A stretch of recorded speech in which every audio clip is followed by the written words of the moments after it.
कैसे हैं आप सब। मुझे पूरा उम्मीद है कि आप लोग बहुत अच्छे होंगे और मन लगा के पढ़ाई कर रहे होंगे। तो देखिए, हम जैसा कि आप लोग जानते हैं कि मैं साइकोलॉजी बताता हूं आप लोग को, और आज फिर बताने वाला हूं। देखिए, हमारा काफ़ी टॉपिक हमारा आगे बढ़ चुका है, और आज का जो हमारा टॉपिक है वो है बायोलॉजी ऑफ ह्यूमन बिहेवियर। तो देखिए, इसमें जो है ना दो प्रकार के आती है, एक रिसेप्टर आता है और एक इफेक्टर आता है। और इसमें इफेक्टर में क्या है ना, इफेक्टर दो पार्ट में बढ़ चुका है। फर्स्ट है मसल्स एंड सेकंड है ग्लैंड। तो मैं आपको ये सारा चीज़ अभी डिस्क्राइब करने वाला हूँ, सब बने रहिए हमारे साथ। और जो सब्सक्राइब नहीं किया वो बिल्कुल सब्सक्राइब जल्द से जल्द कर दें। तो देखिए, रिसेप्टर जो है ना, उसमें हमारा आ जाता है, आपको ज्ञान इंद्रियाँ आ जाती है टोटली। ज्ञान इंद्रियाँ बोले तो सेंस ऑर्गन वगैरह आ जाएगी इसमें। और इफेक्टर में देखिए, इफेक्टर में जिससे हमारा इफेक्ट पहुँचता है उस तरह से आप मान सकते हैं। देखिए, इफेक्टर में क्या है ना, इफेक्टर में जो मसल्स आता है, इसमें मसल्स में तीन भाग होते हैं। मसल्स तीन पार्ट में डिवाइड हो जाता है। फर्स्ट आता है स्मूथ मसल, सेकेंड आता है स्केलेटल मसल, थर्ड आता है जो थर्ड वन है वो हमारा है कार्डियक मसल्स।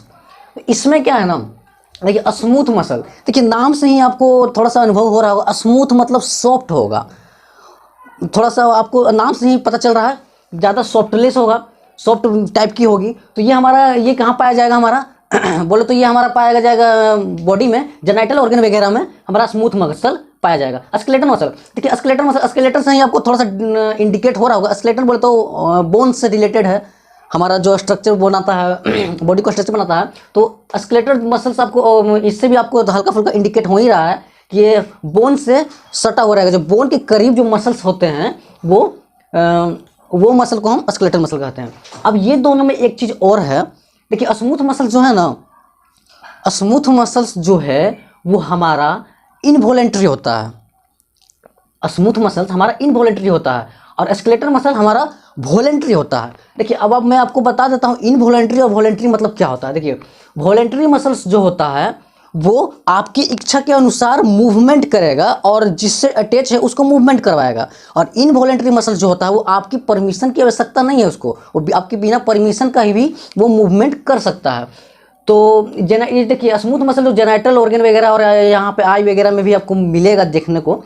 इसमें क्या है ना, इसमें नॉन वॉलेंट्री मसल्स होता है। जैसे नॉन वॉलेंट्री मसल्स, इसमें जो जेनाइटल ऑर्गन वगैरह है वो आपसे परमिशन नहीं लेते कि हाँ अब मुझे मूवमेंट करना है या नहीं करना है। वो जेनाइटल ऑर्गन वो आपको ब्रेन से कनेक्ट रहता है, वो अपने आप ही आपके परमिशन के बिना भी वो मूवमेंट कर जाता है। और स्केलेटन से जो अटैच रहता है, मतलब स्केलेटन से जो अटैच रहता है उसे स्केलेटन मसल्स कहते हैं। इसमें क्या है, ये आपको वॉलेंट्री होता है, ये आपकी इच्छा के अनुसार। जैसे हमारे हाथ में ये बोन के साथ जो अटैचमेंट ये है, ये स्केलेटल मसल हुआ। ये इसको हम जब चाहेंगे, कि हम अभी चाह रहे हैं तभी ये हमारा हाथ हिल रहा है, ये उंगली को हम चाह रहे हैं तभी ये हमारा हिल रहा है, पैर हम चाहेंगे तो हिलेगा, तो वो हमारा वॉलेंट्री मसल्स में आ जाएगा। कार्डियक मसल्स, देखिए कार्डियक मसल, इसको भी आपको नाम से हल्का फुल्का अनुभव हो रहा होगा। जो लोग थोड़ा मोड़ा पढ़ाई करते हैं उनको, जिन्हें नहीं हो रहा है उनको मैं बता दे रहा हूँ। देखिए कार्डियक मसल, कार्डियक से ही आपको समझ में आ रहा है, कार्डियक बोले तो हार्ट से रिलेटेड है। तो ये जो मसल है वो हार्ट में पाया जाता है, वो कंट्रक्शन वगैरह उसमें ये हार्ट में पाया जाता है। वो उसको वो सिकुड़ता है और फूलता है, उसमें जो हेल्प करता है वो यही मसल होता है, कार्डियक मसल्स होता है। अब नेक्स्ट वन जो हम लोग देखेंगे, इफेक्टर का जो नेक्स्ट है वो हमारा ग्लैंड है। रिसेप्टर मैंने आपको बता दिया, अब नेक्स्ट है हमारा ग्लैंड। देखिए ग्लैंड जो है उसमें ढेर सारा ग्लैंड आ जाता है। इसमें मेनली तीन ग्लैंड जो है वो मिक्स ग्लैंड, एंडोक्राइन ग्लैंड और एक्सोक्राइन ग्लैंड। देखिए मिक्स ग्लैंड को तो पहले आप साइड में रख दीजिए, पहले ये दोनों से हम लोग पहले मिल लेते हैं, ये दोनों का पहले हालचाल ले लेते हैं, है ना।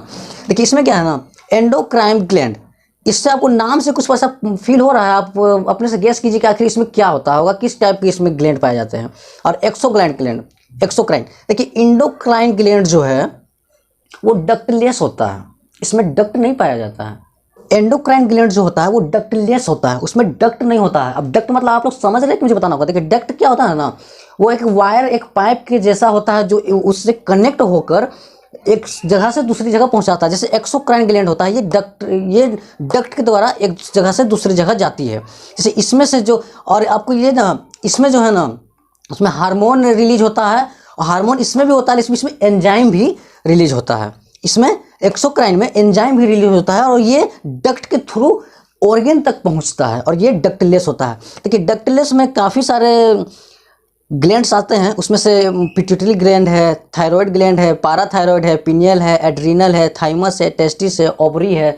ये सारे ग्लैंड जो हैं आपको वो इंडोक्राइन में आते हैं। अब देखिए लॉजिकल रूप से आप अपने से बनाकर भी याद कर सकते हैं कि डक्टलेस है, कौन डक्ट वाला है, इसमें थोड़ा कन्फ्यूजन होता है। तो आप खुद से भी अपना ट्रिक बता सकते हैं, बना सकते हैं। और मैं आपको एक छोटा सा ट्रिक दे देता हूँ, अगर समझ में आ जाए तो इसको आप अपने लाइफ स्टाइल में या फिर आपको पढ़ने में आप यूज कर सकते हैं।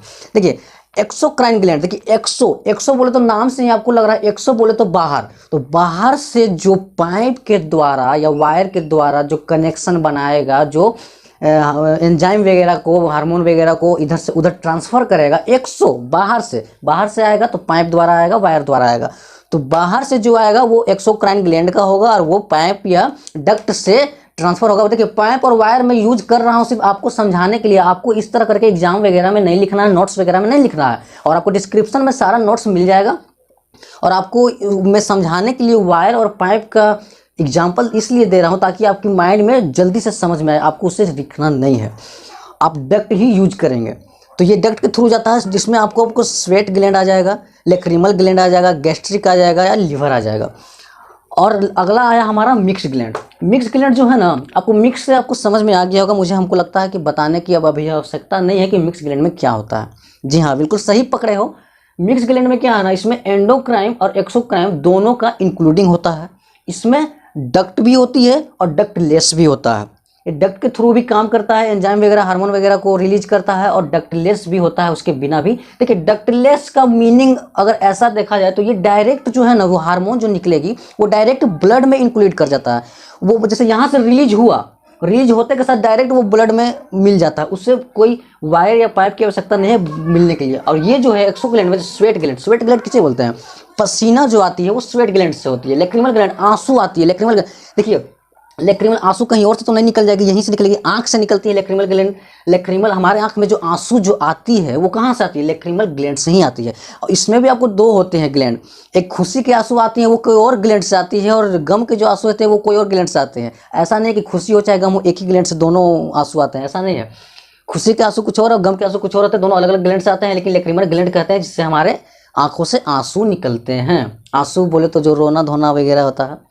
और गैस्ट्रिक बोलिए, देखिए गैस्ट्रिक बोलिए जो गैस वगैरह जो हमारे खाना को पचाने में मदद करते हैं, जो एंजाइम वगैरह होते हैं वो गैस्ट्रिक में ही आएंगे। लीवर वगैरह तो आप जान ही रहे हो। तो ये आपको एक्सोक्राइन और एंडोक्राइन आ गया। पेंक्रियाज भी हो गया। देखिए पिट्यूटरी ग्लैंड तो आप लोग जान रहे हो हमारे ब्रेन में होता है, जो हमारे काफ़ी चीज़ को ये कंट्रोल करता है। थायराइड को भी जानते हैं, ये हमारे गला में प्रेजेंट होता है ना। पैराथायराइड भी है, पिनियल ग्लैंड भी आपको आ गया। ये सब थाइमस, ये टोटली आप देखिए साइकोलॉजी में आपको बस ये चीज़ समझना है कि हमारा बायोलॉजी ऑफ ह्यूमन बिहेवियर में जो चेंजिंग वगैरह होता है वो बायोलॉजी के थ्रू बिहेवियर में कैसा चेंजिंग आता है वो चीज़ मैं यहाँ पे प्रेजेंट करने वाला हूँ। जैसे मतलब समझिए कि पेट में दर्द हुआ, तो वो पेट में दर्द होना वो बायोलॉजिकल प्रॉब्लम है, लेकिन उससे जब माइंड में इफेक्ट पहुँचता है, जब पेट में दर्द होता है तो आदमी का माइंड कन्वर्ट हो जाता है, वो ये काम वो काम नहीं कर पाता है, तो उसी को हम बायोलॉजिकल ऑफ ह्यूमन बिहेवियर में कन्वर्ट कर देते हैं। बायोलॉजिकल प्रॉब्लम से आपकी बिहेवियर में चेंजिंग आ रही है। सिर दर्द कर रहा है तो आपको बिहेवियर, देखिए अब खुश नहीं थे और एकाएक सिर दर्द करने लगा तो आदमी का मूड चेंज हो जाता है, तो वहाँ पे सिर दर्द करना बायोलॉजिकल प्रॉब्लम है, लेकिन बिहेवियर में भी तो चेंजिंग आ रहा है। थोड़ा सा चिड़चिड़ापन आ जाता है, ठीक से किसी से बात नहीं करेंगे, कोई अच्छे मूड में भी आके आपसे उसको झगड़ा नहीं है, कोई प्रॉब्लम नहीं है, वो आके आपसे बात करने लगेगा, आप उसको रूडली बात करेंगे, आप उसे डांट दोगे, सेड आप हो, गुस्से दूसरे पे उतारोगे, तो वो सब चीज़ क्या है, वो बायोलॉजिकल ऑफ ह्यूमन बिहेवियर में ही ये सब सारा चीज़ आता है। और ये सब ये मसल्स वगैरह भी जो आपको ये वर्क करता है, ये सब अब हार्ट अटैक आ गया, ये बायोलॉजिकल प्रॉब्लम है, ये सब क्या है, सब बायोलॉजिकल प्रॉब्लम में ही आएगा। तो उसी का ह्यूमन बिहेवियर हम लोग आज देख रहे हैं। और अगर इसमें आपको कोई भी सवाल हो तो आप हमें कमेंट कर सकते हैं, और इसका पीडीएफ वगैरह भी आपको लाइन बाय लाइन आपको नोट्स जो तैयार करना है वो आप हमारे पीडीएफ के थ्रू आप नोट्स तैयार कर सकते हैं। आप कोई भी क्वेश्चन हो धक कमेंट पे मारिए, एक एक क्वेश्चन का जवाब डेफिनेटली आपको मिलने वाला है, कहीं भी कोई प्रॉब्लम नहीं होने वाला है। और हमारे चैनल के थ्रू आपको सारा नर्सिंग फील्ड का ऑल टोटल सब्जेक्ट मिलने वाला है। कोई भी प्रॉब्लम हो आप हमें कमेंट में ज़रूर करें। बहुत बहुत धन्यवाद आपका।